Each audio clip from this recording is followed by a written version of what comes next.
10 LS série 54. Question 1. L'aire d'un secteur circulaire de 4 cm de rayon et de 90 degrés d'angle au centre avec pi environ 3 comme valeur approchée. Alors l'aire, donc c'est pi fois rayon au carré fois l'angle sur 360, donc quand l'angle est donné en degrés. Ce qui nous donne, si on remplace, alors environ, puisqu'on va remplacer par une valeur approchée, donc 3 pour pi, ensuite 4 cm de rayon au carré, fois 90 degrés, le tout sur 360, ce qui nous donne, alors, 3 fois, on va garder le 4 au carré, puisqu'en fait 90 sur 360, ça fait un quart.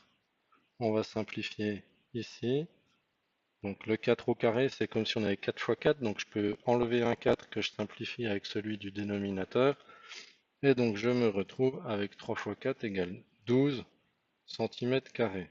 Voilà, et par contre, voilà, là c'est plutôt des arrondis tout le long.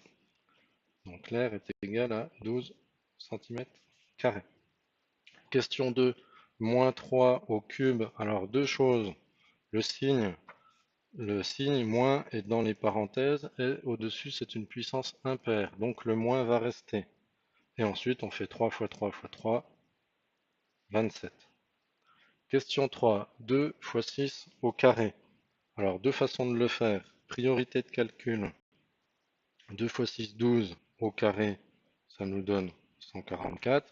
Ou alors, d'après propriété de calcul sur les puissances, ça c'est la même chose que 2 au carré fois 6 au carré, c'est-à-dire 4 fois 36, ce qui fait aussi 144. Mais finalement, quand on connaît bien nos carrés parfaits, la première solution est plus facile. Question 4. Quel est le périmètre d'un carré dont l'aire vaut 81 cm²? Alors, le périmètre d'un carré, c'est 4 fois son côté. Mais du coup, nous, on a besoin de connaître le côté, justement. Comment on peut retrouver le côté? On connaît l'aire qui est égal au carré du côté et qui est égal à 81.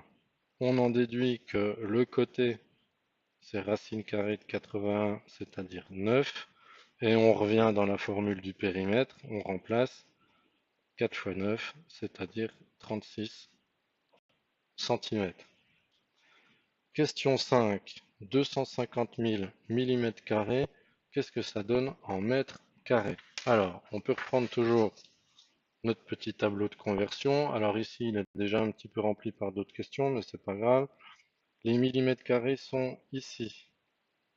On veut des mètres carrés. On a 1, 2, 3 unités à décaler vers la gauche. Chaque unité comporte 2 colonnes. Donc finalement, une unité, on va supprimer 2 zéros. 2 unités, on va resupprimer 2 zéros. Et à la troisième unité, on va décaler la virgule qui va venir devant. Donc, au final, la réponse, ça sera 0,25 mètres carrés. Et pour finir, 3 fois quelque chose au carré plus 25 égale 100. Alors comment on va trouver ça? Déjà, toute cette partie-là, si on enlève 25, il faut que ça fasse 75. Ensuite, 75, c'est 3 fois quelque chose au carré. On connaît nos multiplications, c'est 3 fois 25. Et qu'est-ce qu'il faut mettre en dessous d'un carré pour que ça fasse 25? Il faut mettre 5. Donc la réponse, c'est 5.